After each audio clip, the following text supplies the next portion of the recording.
स्वातंत्र्यवीर विनायक दामोदर सावरकर यांच्या चरित्रावर आधारित यज्ञ. लेखक भाद खेर आणि शैलजा राजे. वाचक स्वर राहुल सराफ.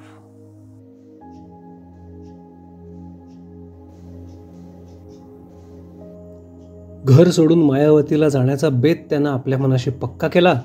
शके 1821च्या भाद्रपद एकादशीला घर सोडण्याचं त्यानं ठरवलं, परंतु योगायोग वेगळाच होता. दुसऱ्याच दिवशी त्र्यंबकेश्वराहून प्लेगची बातमी आली आणि माईला आणि तिच्या पतिराजांना भगूरला घेऊन येण्यासाठी अण्णांनी बाबाला तातडीनं त्र्यंबकेश्वरला पाठवलं. दुसऱ्याच दिवशी बाबानं घर सोडलं, पण ते त्र्यंबकेश्वरला जाण्यासाठी, मायावतीकडे जाण्यासाठी नव्हे. मायावतीला जाण्याचा ध्यास बाबानं घेतल्यापासून वहिनीच्या मनाचा धीर पार सुटला होता. मायावती नावाची कोणी मायावी रमणी बाबाच्या पाठीशी लागली आहे आणि तिच्याकडे जाण्यासाठी बाबा घर सोडून जाणार आहे, असं त्या बिचाऱ्या साध्वीनं मनावर घेतलं होतं. म्हणून वहिनी मला विचारत होती, भाऊजी ही मायावती कोण आहे हो? तिचा तो प्रश्न ऐकून प्रथम मला त्याही स्थितीत हसू आलं आणि त्या क्षणानंतर तिच्या त्या प्रश्नानं माझ्याही अंतःकरणात कालवा झाली. काही वेळ मी गप्प बसून राहिलो. मला गप्प बसलेला पाहून वहिनी पुढं म्हणाली, भाऊजी तुम्ही तरी काय करणार? हे एकेकाचं नशीब असतं बघा. मी यांचं सारं भक्तिभावानं करते, पण पुष्कळ वेळा देवाला भक्ताची परीक्षा पाहिजे असते. पाहू दे माझा देव माझी परीक्षा. भाऊजी खरंच सांगा, त्यांचं सुख ते माझं सुख नाही का? ते सुखी झाले म्हणजे मला सारं मिळालं. परंतु अलीकडे ह्यांचं मन थाऱ्यावर राहिलं नाही. माझ्याशी आबोला धरल्याप्रमाणे फक्त एखाद दुसराच शब्द बोलतात. एकटे बसतात, कुठेतरी अंतराळात दृष्टी लावून. रात्री बेरात्री स्वतःशीच कसली तरी बडबड करतात, निजतात. अंग टाकलं की पुन्हा उठून डोळे मिटून बसतात. भाऊजी तुम्ही काही म्हणा, इकडचं मन माझ्यावर राहिलेलं नाही. आता मात्र मी हसत सुटलो. तेव्हा वहिनी रडकुंडीला येऊन म्हणाली, हसा भाऊजी तुम्ही हसा, खुशाल हसा. हसण्याजोगंच झालंय सगळं. तुम्ही तरी काय करणार ना हसून? आणि काही वेळ थांबून वहिनी म्हणाली, भाऊजी एकच करा, यांना म्हणावं मायावतीशी तुम्ही खुशाल संसार करा. वाटल्यास तिला घरी आणा.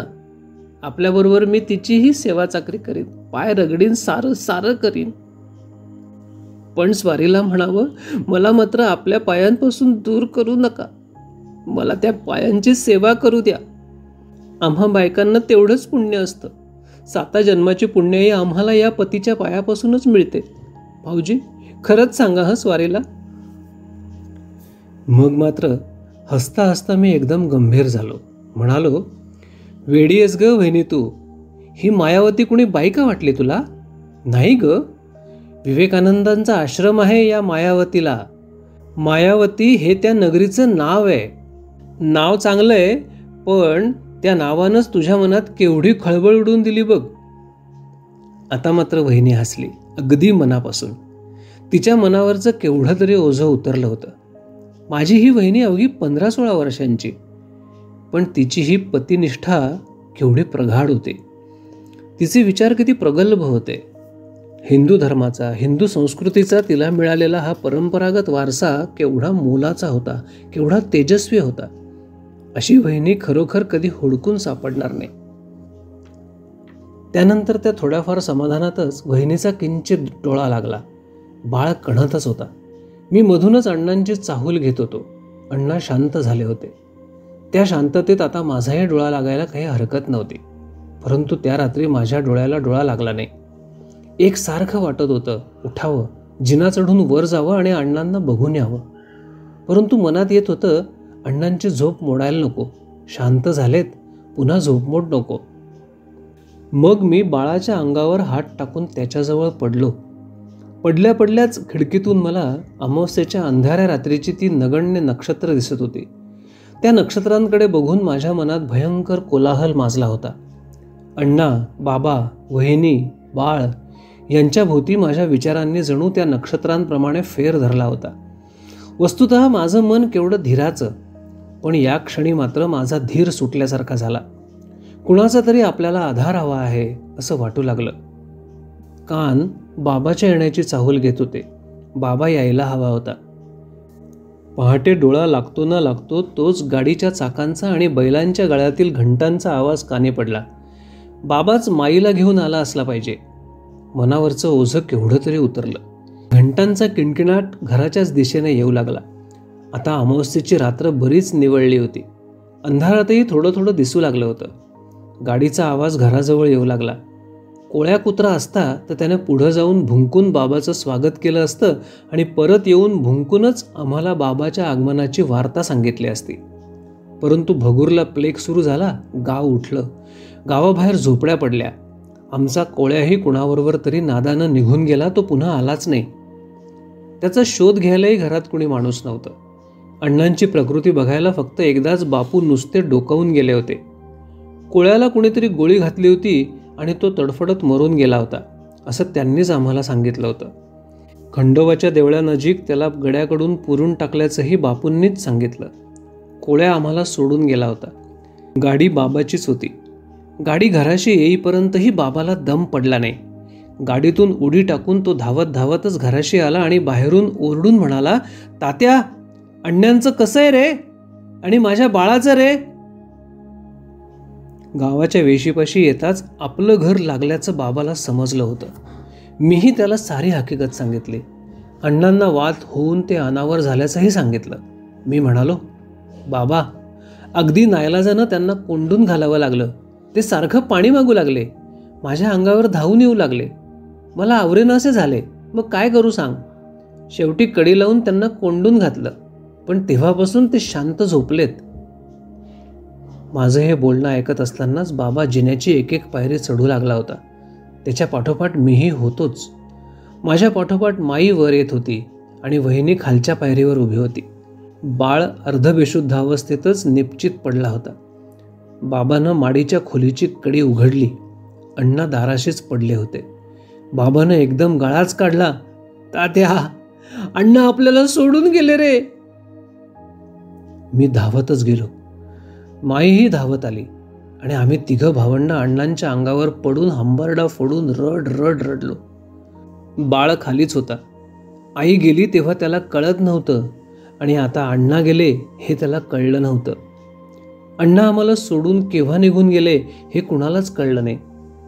आजही एखाद्या अमावस्येच्या रात्री मी माझ्या नेहमीच्या सवयीप्रमाणे अंधाऱ्या आकाशातील नगण्य नक्षत्रांकडे टक लावून बघत असतो ना, तेव्हा मला आकाशातून शब्द ऐकल्याचा एकदम भास होतो. ते शब्द अण्णांचे असतात. अण्णा म्हणतात, अरे तात्या, अरे बाळ, कुठेतरी या रे, मला पाणी प्यायला द्या रे. वस्तुतः आसन्न मरण पित्याला अखेरचं पाणी पाजणं हे एक पुत्र कर्तव्य असतं. ते कर्तव्य मी पार पाडलेलं नाही.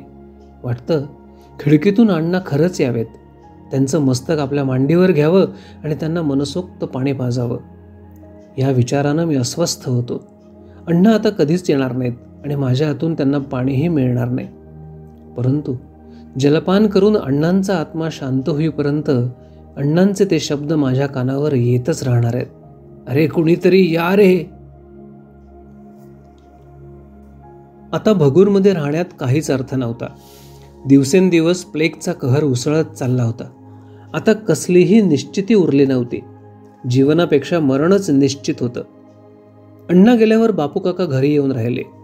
बापू काका एकसारखं कळवळून म्हणत होते, तुम्हा साऱ्या चिमुकल्यांना अण्णानं भिकेच लावलं. माझा जीव तिळ तिळ तुटतो रे. परंतु भिकेपेक्षा आम्हाला आता मृत्यू समोर उभा ठाकलेला दिसत होता.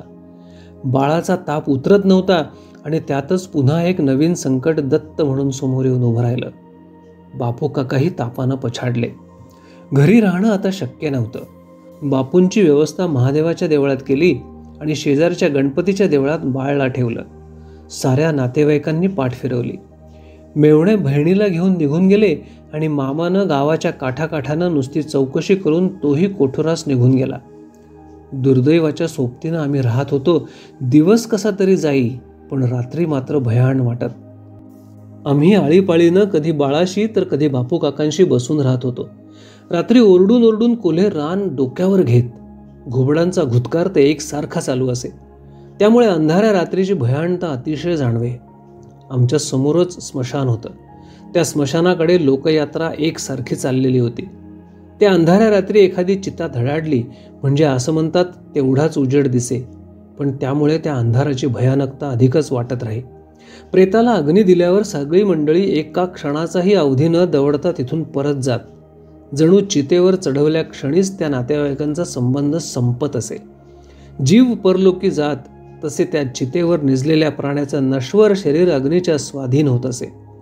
त्याच्या त्या शाश्वत आत्म्याशी किंवा त्याच्या त्या अशाश्वत देहाशी जणू कुणाचाच संबंध उरत नसे. त्या भयान रात्री एका मरतुकड्या कुत्र्यानं मात्र आम्हाला चांगलीच सोबत केली.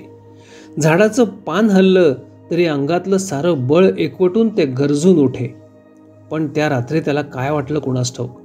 प्रेताला अग्नी देऊन लोक परतले तेव्हा त्या कुत्र्यानं भुंकत जाऊन एकदम त्या चितेवर झेप घेतली. चितेच्या आगीतच ते होरपळलं आणि धडाडलेल्या चितेशेजारीच तडफडत मरून पडलं. ते दृश्य आठवताच आज मला वाटतं की क्रांतीच्या धडाडलेल्या यज्ञकुंडावर क्रांतिकारकांनी अशीच झेप घेतली होती.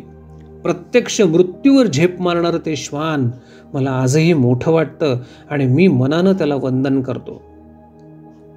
भगूर सोडण्याचा आमचा बेत पक्का झाल्यावर आम्ही सारे आवरासावर करू लागलो. प्रत्येकाच्या मनात मृत्यूची भीती दाटून आली होती. त्यामुळे केवळ भगूर गावालाच नव्हे तर या जगालाच रामराम ठोकून कायमचे निघून जाणार आहोत असं आम्हाला वाटत होतं. या चिरविरहाच्या कल्पनेनं आमची मनं भारावून गेली. मी तर वेड्यासारखा वाट फुटेल तिकडं धावत सुटलो आणि त्या वास्तूतील प्रत्येक गोष्ट ना गोष्ट मी डोळ्यात टिपून ठेवू लागलो. गोकुळ सोडताना श्रीकृष्णानं गोकुळातील प्रत्येक गोष्ट अशीच डोळा भरून पाहून घेतली होती. श्रीकृष्ण देव होता, मी माणूस होतो. कित्येक वेळा श्रीकृष्ण देवाचा माणूस झाला, त्याप्रमाणे मीही माणसांचा देव झालो आणि त्या देवानं गोकुळ सोडताना ज्या गोष्टी केल्या त्या मीही केल्या. जुन्या घरी जाऊन गोठ्यातील प्रत्येक दाव्यावर मी माझं मस्तक टेकलं. ज्या तुळशी वृंदावनाला स्तोत्र म्हणत आई असंख्य प्रदक्षिणा घालत असे त्या तुळशी वृंदावनाला मी फेऱ्या घातल्या. ज्या जेवण घरात हा काऊचा, हा चिवचा, हा शिवाजीचा, हा रामाचा असे घास आईनं आणि पुढे अण्णांनी मला भरवले, त्या जेवण घरात क्षणभर पाटावर बसून मी मनोमन ते घास खाल्ले. मनानच आईबरोबर पाण्याला गेलो. दारणा नदीच्या काठानं आमराईत गेलो आणि एकटाच भटकलो. ज्या दाराशी अण्णांचा मृतदेह पडला होता त्या दाराशी जाऊन तेथील अंगारा कपाळी लावला आणि शेवटी गेलो तो त्या कुलस्वामिनीच्या देवघरात. आदले दिवशी बापू काका म्हणाले होते, तात्या आता या देवीचा नाद सोडून द्या. काय बरं केलंय या बयेनं आपलं, तिला आपलं परत खंडोबाचं देऊळ दाखवा. या नुसत्या कल्पनेनंच वहिनी शहारून गेली. ती बाबाला म्हणाली, आपण हात लावू नये देवीला, प्राण प्रतिष्ठा केलेली मूर्ती जागेवरून हलवायची असते का? वहिनीचं म्हणणं बाबाला पटलं, परंतु मी मात्र बापू काकांच्या बाजूचा होतो. आमच्या या देवीनं खरोखरच आमचं काही भलं केलं नव्हतं. उगाच भाबड्या भावनेत गुंतून पडण्यात काय अर्थ होता. देवीला हलवण्याचं काम मी पत्करलं. दुसऱ्या दिवशी रात्री मी भीम्याला सोबतीला घेतलं. भीम्यानं निदान देवीला शिवू नये एवढी वहिनीची काकुळतीनं केलेली विनंती मी मान्य केली. रात्र बरीच झाली होती. सारं भगूर गाव अंधारात बुडून गेलं होतं. आमच्या कुटुंबात अंधार करणाऱ्या त्या देवीची परत पाठवणी अंधारातच आम्हाला करायची होती. आई असताना एका नवरात्रात केवढ्या उत्सवानं या देवीला घरी आणलं होतं आणि आता कसलेही सोपस्कार न करता, तिला कसलीही प्रार्थना न करता आम्ही त्या देवीला खंडोबाच्या देवळात नेऊन ठेवणार होतो. बळी घेणारी देवी असा बापू काका या देवीचा उल्लेख नेहमी करत असत. खंडोबाच्या देवळात बसून आता खुशाल वाटेल त्याचे बळी घे म्हणावं. खंडोबाच्या देवळात मिणमिण पंटी जळत होती. त्या उजेडात खंडोबाची ती शस्त्रधारी मूर्ती अधिकच उग्र भासत होती. देऊळ भयाण होतं. तक्तपोशीला वटवाघळं उलटीत लोंबत होती. जळमट कित्येक दिवसात झटकली गेली नव्हती. देवळात चिटपाखरूही नव्हतं. देवीला खंडोबा शेजारी ठेवून मी मनात म्हणालो, हे अष्टभुजे देवी, ओळखलंस या देवाला? हा तुझाच देव आहे. हा शंकर आणि तू पार्वती. या शंकराच्या हातातही शस्त्र आहे आणि तुझ्याही हातात शस्त्र आहेत. ती शस्त्र चालवून आता तुम्ही गरीब गावकऱ्यांचं रक्षण करा. देवीला देवळात ठेवून मी बाहेर पडलो तेव्हा भीम्या मला म्हणाला, तात्या, वहिनींचं म्हणणं एक परी बरोबर वाटतं, पण तुझं करणंही चुकीचं वाटत नाही. काही म्हण तात्या, ही देवी तुमच्या घरात शिरली आणि तुमच्या घरातील सुखाला पाय फुटले. अंधार असल्यामुळे त्याच्या मुद्रेवरील भाव मला दिसले नाहीत, पण त्याच्या बोलण्यातील भावार्थ मला पटला. त्याच्या बोलण्यावर मी बोललो मात्र काही नाही. मुकाट्यानं त्याचा हात धरून चाललो होतो.